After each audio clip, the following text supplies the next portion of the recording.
Bulan ini temanya Chosen by the King. Dipilih oleh sang raja. Bukan kamu memilih aku, kata sang raja itu, tapi aku yang memilih kamu. Supaya kamu berbuah dan buahmu tinggal tetap. Dalam kehidupan pada Ruth, dia mengalami the multiplied grace. Ruth adalah seorang perempuan bangsa Moab. Dan sampai 10 keturunan orang Moab sesuai dengan hukum Taurat tidak boleh masuk dalam jemaat Tuhan. Dan tentu saja tidak ada maaf perempuan Moab yang gadis. Gak ada. Sebab mereka menyembah Baal, mereka menyembah Astoret, dan di kuil-kuil mereka yang ada cuma yaitu kenajisan, percabulan, dan seks bebas. Tetapi anugerah Tuhan luar biasa. Namanya kasih karunia itu sesuatu yang kita tidak pantas menerimanya. Ketika saudaraku kita hidup tidak dengan iman, look what happened kepada keluarga Elimelek. My God is King namanya. Tapi yang aneh kedua nama putranya itu Mahlon Kilion. Artinya yang satunya sakit, satunya menderita kesakitan. Masa kita memberi nama putri kita Koronawati? Gak mungkin kan? Iya kan? Tetapi apa yang terjadi adalah ketiga pria ini meninggal dan tinggallah Naomi dengan kedua menantunya. But life is a choice. Maka saudaraku Orpa melihat dia kembali kepada yaitu orang tuanya. Kembali pada ritualnya, kembali pada dewanya. Tetapi Ruth mengambil keputusan. I will cling to you. Jangan suruh aku pergi katanya.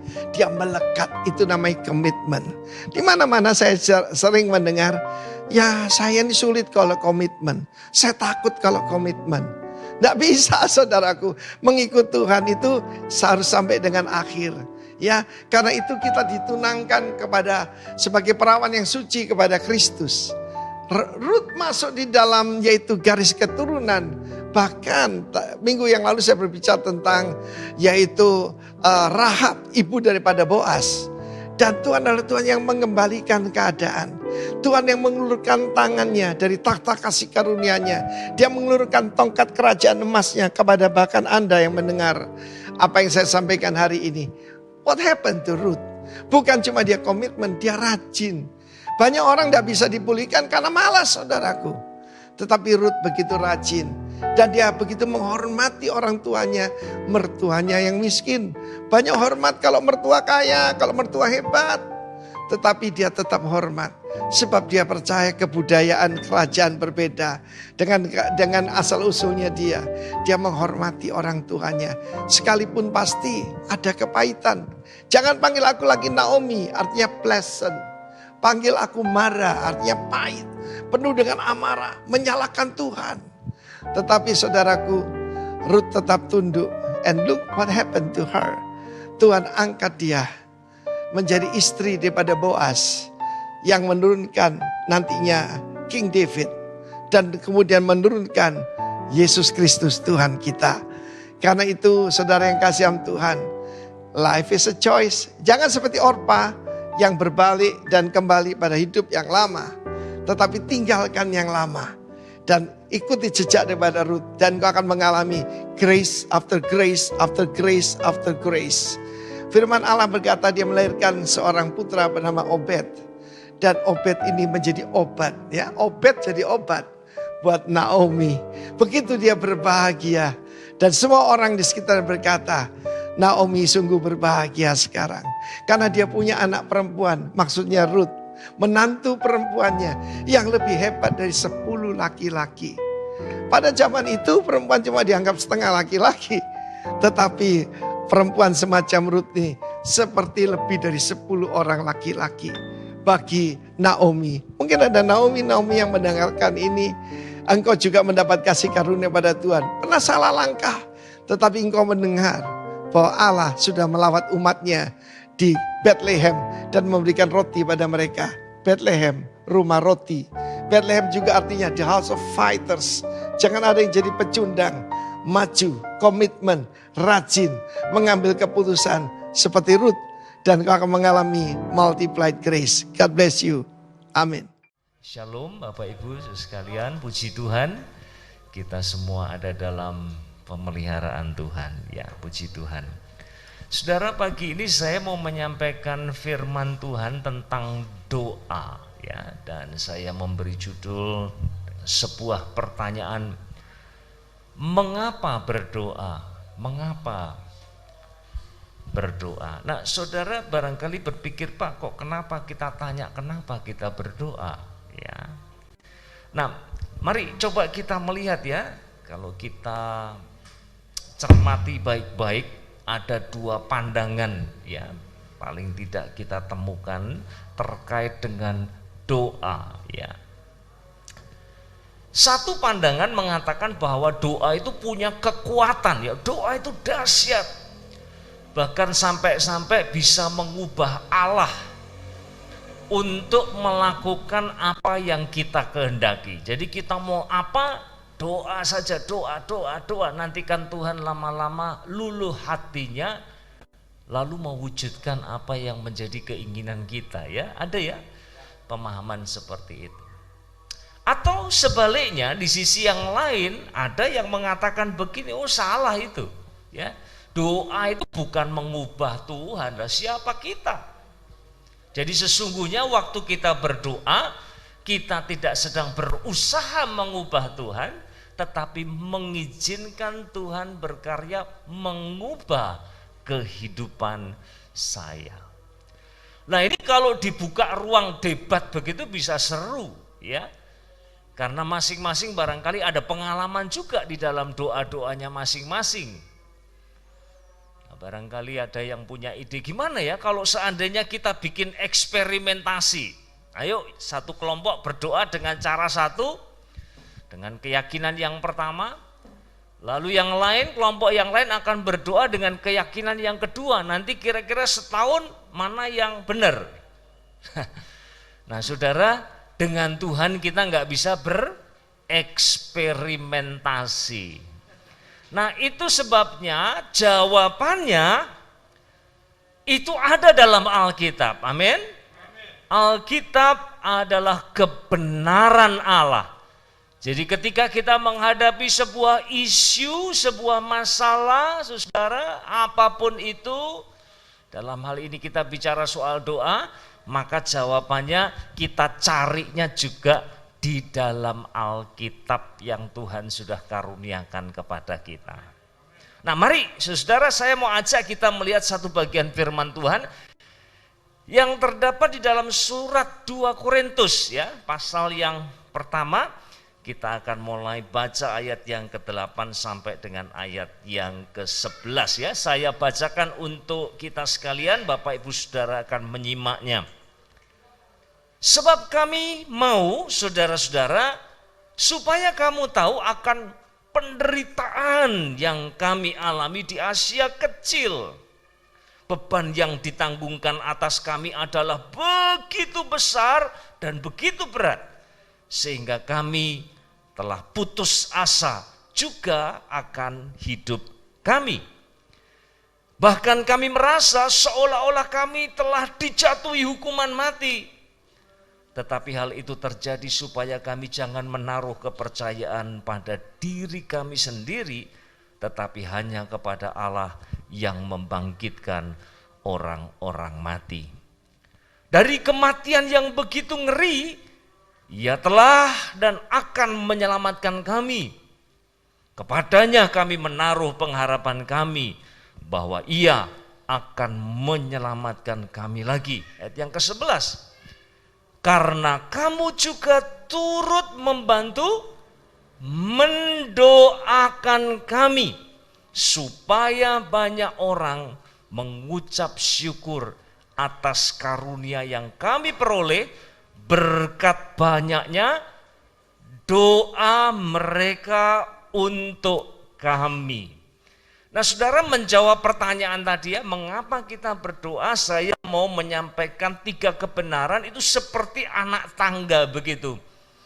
Ya, satu dibangun di atas yang lain, saudara. Nah, kita mau mulai yang paling mendasar dulu. Kebenaran yang pertama yaitu bahwasanya Allah itu berdaulat.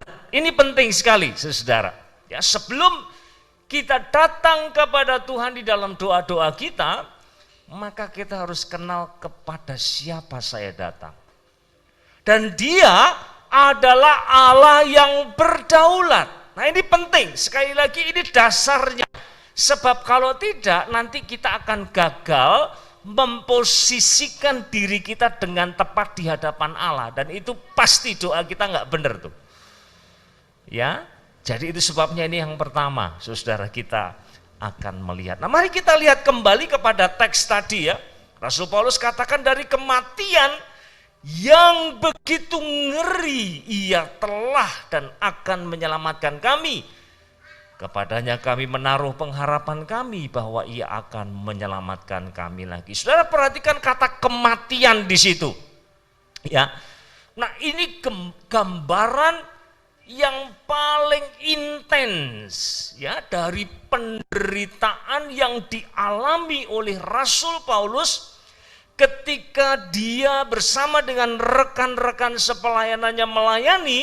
Maka dia mendapat serangan, dia mendapat aniaya yang luar biasa, dan dia menggambarkan bahkan itu sudah levelnya itu sudah seperti level kematian, saking beratnya saudara. Luar biasa, bahkan dia mengatakan ini aku ini seperti dijatuhi hukuman mati, sampai-sampai dia menjadi putus asa karena keadaan-keadaan yang sulit itu. Nah, saudara perhatikan di sini, siapa di antara manusia, di antara kita yang bisa menaklukkan kematian? Maka jawabnya kan tidak ada. Kita semua tidak berdaya di hadapan kematian. Kita putus asa di hadapan kematian. Dan disinilah Rasul Paulus mau mengatakan ketika kami tidak berdaya, ketika kami putus asa, maka ada Allah yang mengatasi kematian itu. Dan dia adalah Allah yang berdaulat. Itu sebabnya karena dia mengatasi musuh terbesar dari manusia, yaitu kematian itu sendiri. Maka kepadanya kita layak bersandar, saudara. Ya. Dan dialah Allah yang setiap kali kita datang berlutut berdoa kepadanya, Allah yang seperti itulah yang kita miliki, saudara. Barangkali tidak ada gambaran yang lebih jelas ya. Dari pasal 46 ayat 9b sampai dengan yang ke-10 ya, tentang kedaulatan Allah ya dalam kitab Yesaya. Dikatakan di dalam kedua ayat ini, akulah Allah dan tidak ada yang lain. Akulah Allah dan tidak ada yang seperti aku, yang memberitahukan dari mulanya hal yang kemudian. Dan dari zaman purbakala apa yang belum terlaksana, yang berkata, keputusanku akan sampai dan segala kehendakku akan kulaksanakan. Nah saudara, kalau saudara perhatikan ya, pasal 46 kembali ke ayat yang pertama, di situ disebutkan dua nama ilah daripada kaum Babel ya, yaitu Bel dan Nebo, saudara. Nah ini enggak sembarangan ya, bagi kaum Babel, Bel dan Nebo itu adalah ilah-ilah papan atas bagi mereka, saudara. Ya, ini ranking 1 ini. Jadi kalau mereka mengarak patung-patung ilah-ilah mereka pada perayaan tahun baru mereka, maka dua patung mereka ini selalu ditempatkan di paling depan. Paling top. Tidak ada yang lebih hebat daripada keduanya. Tapi Tuhan katakan apa? Nanti saatnya Babel pun akan ditaklukkan oleh bangsa yang lain. Dan ketika Babel ditaklukkan, apakah kedua ilah itu dapat menolong mereka? Tidak. Ketika umat ditawan, maka ilah-ilah mereka ikut jadi tawanan, saudara. Jadi artinya sesungguhnya sekalipun kaum Babel memuja-muja Bel dan Nebo, tetapi sesungguhnya mereka adalah Allah yang tidak berdaya, ilah yang tidak berdaya. Bandingkan dengan Yahweh, perhatikan saudara, keputusanku akan sampai. Itu berbicara mengenai rencananya, itu pasti akan jadi. Dan segala kehendakku akan kulaksanakan. Itu berarti saudara, Allah yang kita sembah, Allah yang kepadanya kita datang dan mengajukan permohonan-permohonan kita, itu Allah yang berdaulat. Dia menetapkan segala sesuatu sejak dari semula. Dan apa yang dia tetapkan itu akan jadi persis, tidak lebih, tidak kurang, seperti yang dia kehendaki. Saudara, bagi orang yang mau memberontak terhadap Allah, ini bukan kabar baik. Karena seolah-olah hidup kita ini sudah diatur oleh Tuhan.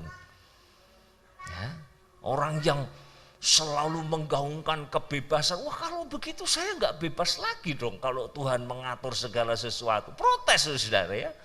Tapi buat kita yang percaya kepada Tuhan, saya kira tidak ada berita yang lebih menyejukkan hati daripada kita mengetahui Allah kita, Allah yang berdaulat. Amin. Saudara, itu sebabnya pada saat kita berdoa, maka seolah-olah kita sedang berkata begini kepada Tuhan, ya Tuhan,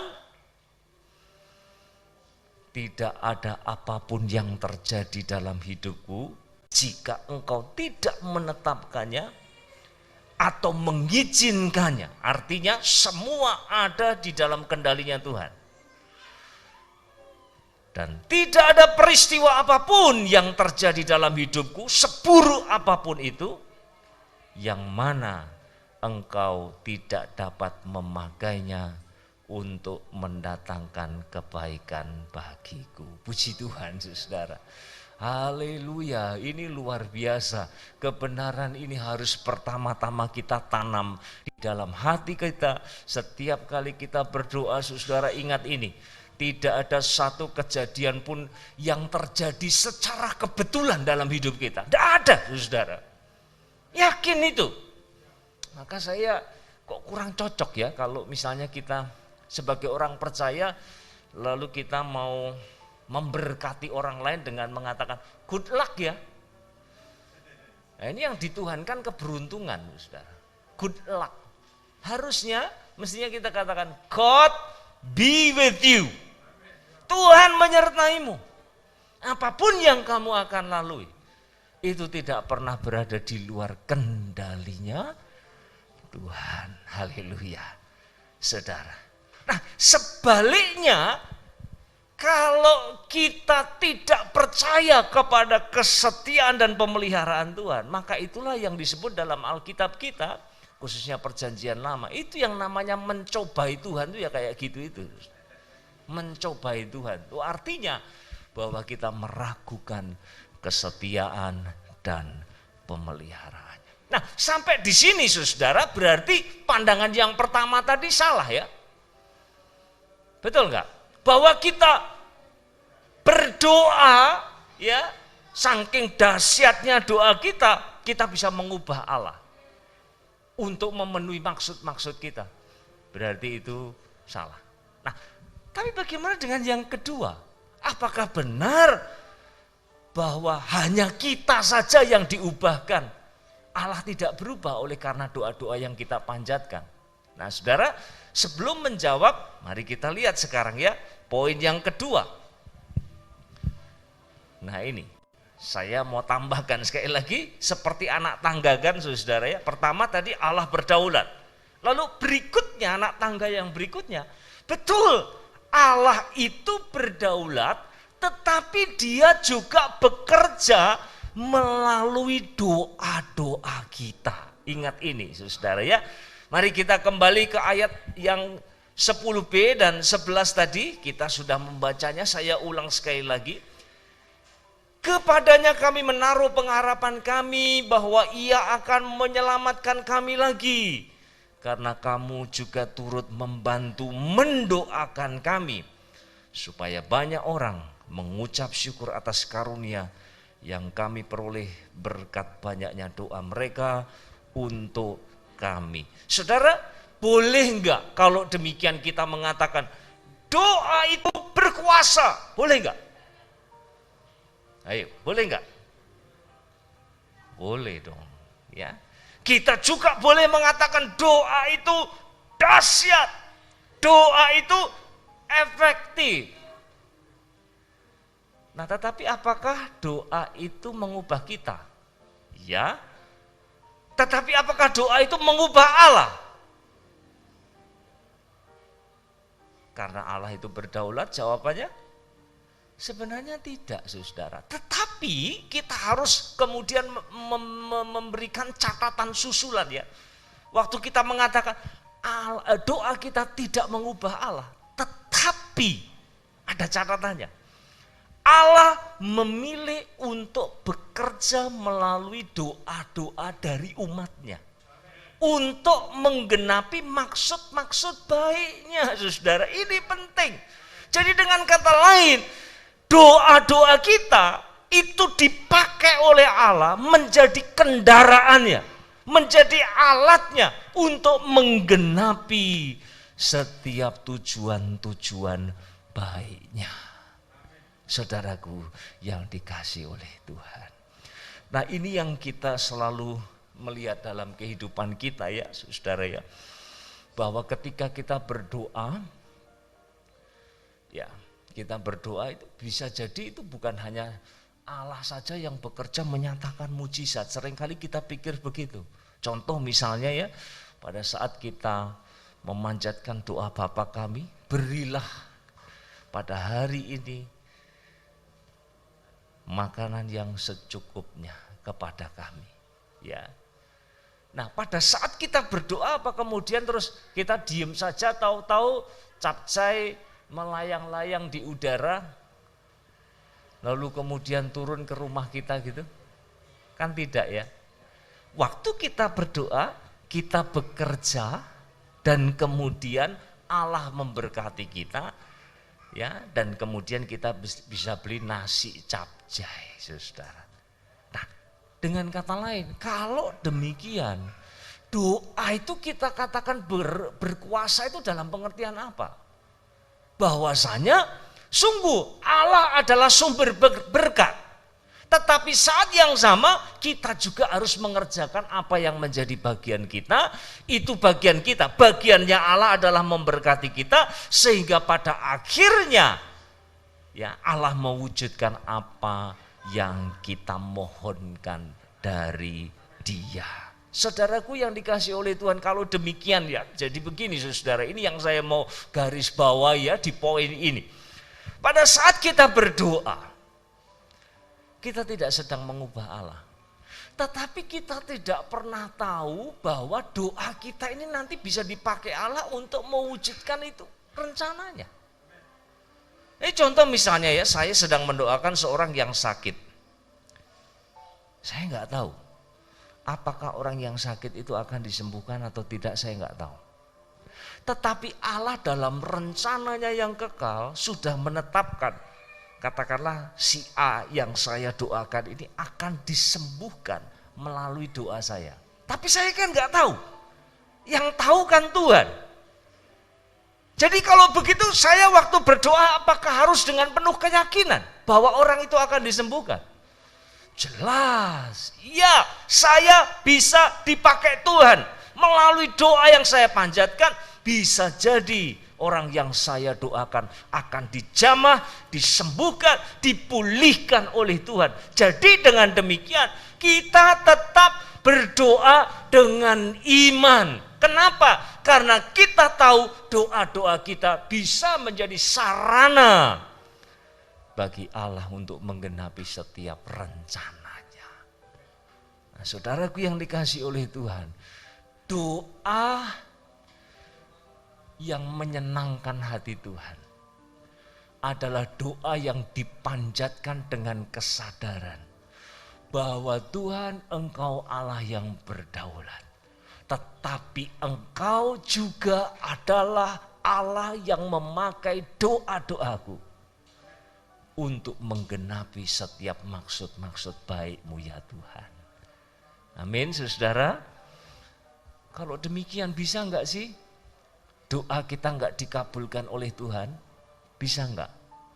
Bisa, saudara ya. Malahan saya sendiri nggak tahu ya, saya pernah baca sebuah buku, saya kemarin cari-cari kok nggak ketemu. Tapi itu penulis mengatakan saya bersyukur kepada Tuhan karena tidak semua doa-doa yang saya panjatkan kepada Tuhan itu dikabulkan oleh Dia. Coba kalau dikabulkan semua, mungkin hidup saya malah kacau.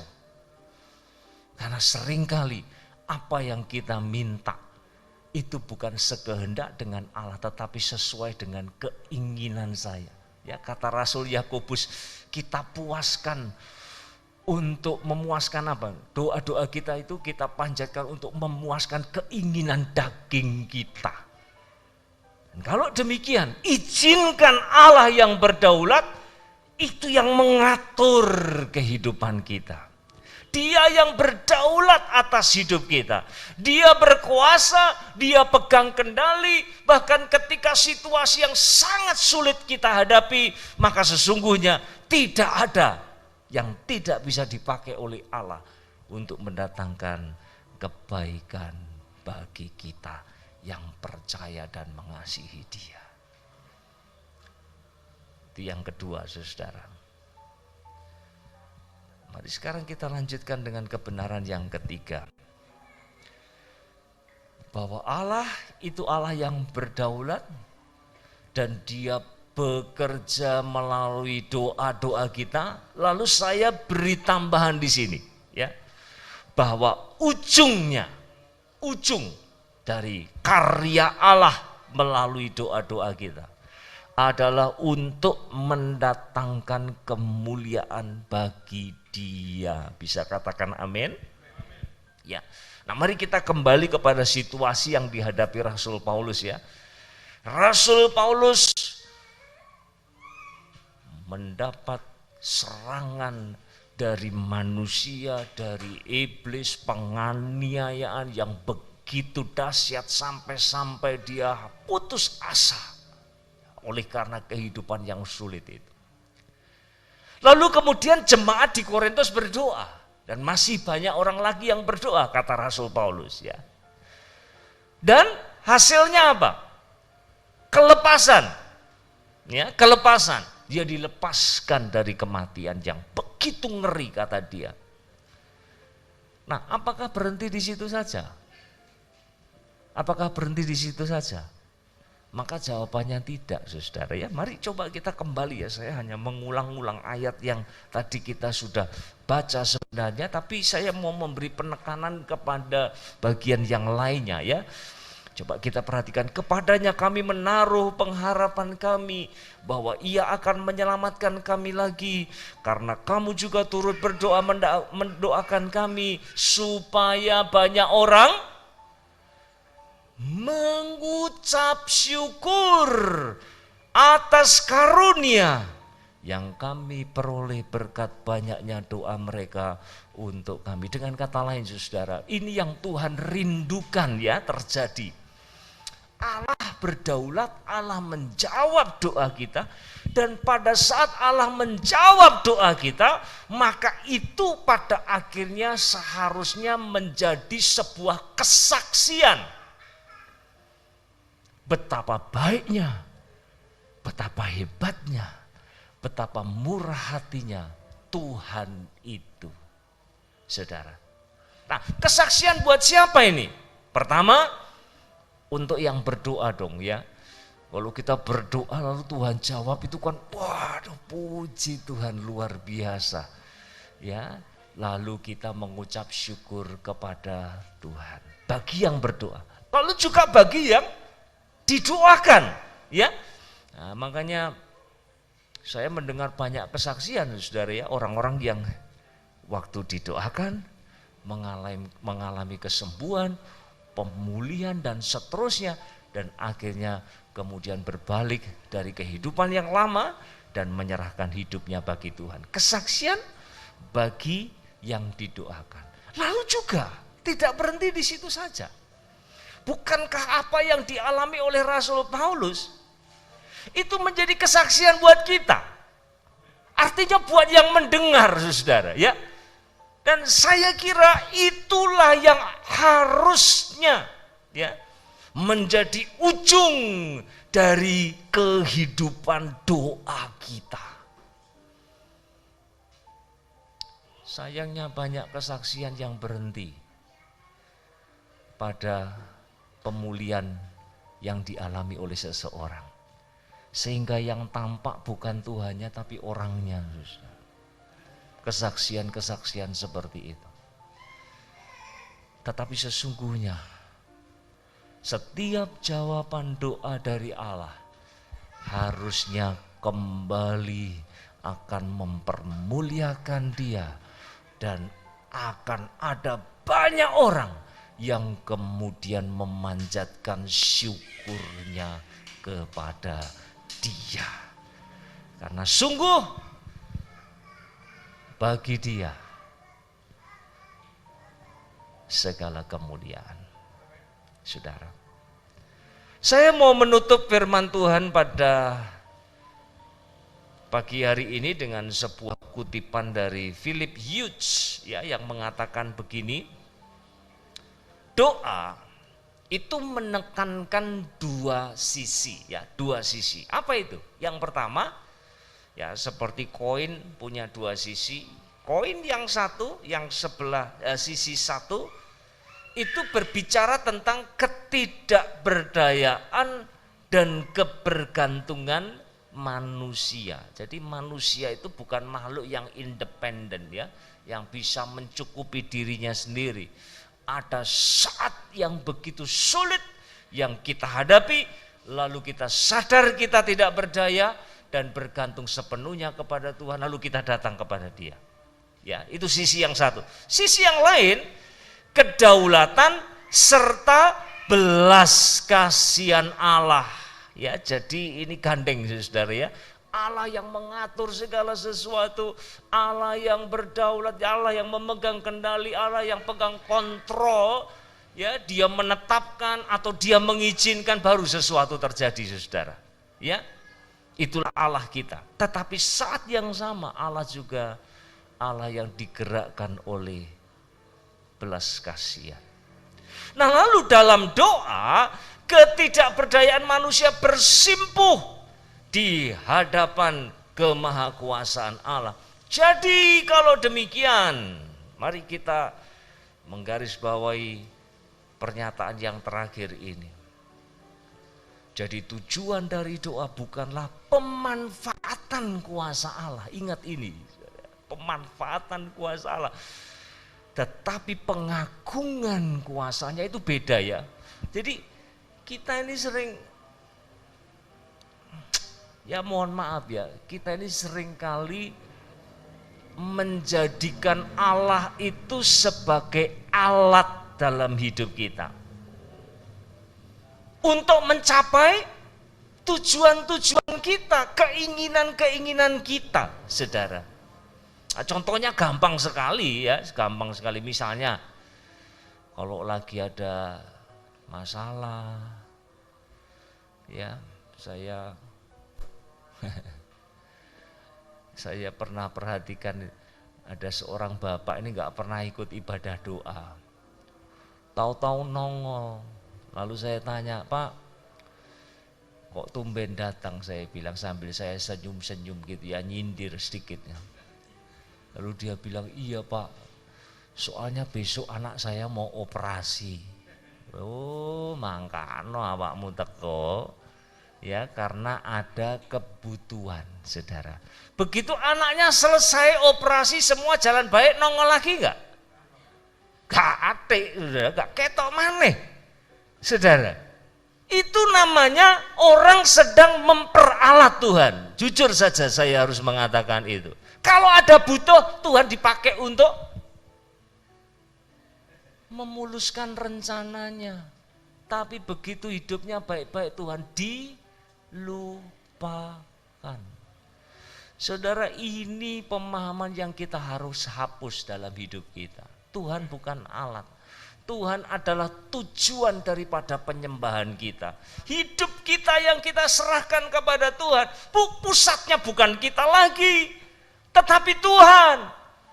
Kita yang tidak berdaya, kita yang seringkali putus asa oleh karena masalah-masalah yang kita hadapi dalam hidup ini. Datang kepada Tuhan. Dan kalau Tuhan mengerjakan sesuatu yang besar dalam hidup kita, maka syukur, kemuliaan harus kita kembalikan kepada Dia. Dan Dia tetap harus menjadi Allah yang berdaulat, yang senantiasa kita tinggikan, agungkan, bukan dimanfaatkan. Tapi kita, hidup kita, saudara, harus menjadi kesaksian buat kebesaran kuasa-Nya. Amin. Saudara, kiranya Tuhan akan memberkati kita dan kehidupan doa kita akan menjadi semakin dewasa ya.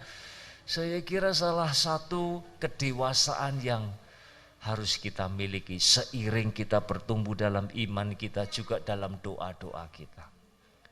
Doa kita itu mencerminkan level kedewasaan kita sebagai orang percaya. Puji Tuhan, saudara, Tuhan memberkati kita sekalian. Mari kita sambut firman Tuhan. Shalom Jemaat Rock Malang, berikut adalah beberapa pengumuman yang wajib Anda ketahui. Kami menginformasikan bahwa rekening persembahan telah berubah menjadi berikut ini. Anda bisa mencatatnya atau Anda bisa mendownload pada link layanan terpadu yang telah kami sediakan. Kami mengajak Anda untuk mengikuti ibadah raya yang kami adakan secara hybrid setiap minggunya, baik secara onsite maupun online. Secara onsite, Anda bisa menghadiri kegiatan ibadah di My Little Island School di Jalan Lembadieng nomor 7 Malang. Kami menghimbau Anda yang mengikuti ibadah onsite untuk tetap mengikuti protokol kesehatan yang telah ditetapkan sebelumnya dan wajib mengisi formulir kehadiran ibadah raya onsite yang telah kami sediakan pada link layanan terpadu. Sedangkan bagi Anda yang ingin mengikuti ibadah secara online atau virtual, Anda bisa mengikutinya melalui link Zoom yang telah kami sediakan pada layanan terpadu. Rekaman ibadah raya akan kami sediakan melalui link YouTube pada channel GPI Rock Malang yang bisa Anda tonton ulang atau bisa Anda bagikan kepada orang lain. Bagi Anda yang belum mengisi form pengkinian data jemaat, kami menghimbau Anda untuk segera mengisinya melalui link layanan terpadu yang telah kami sediakan sebelumnya.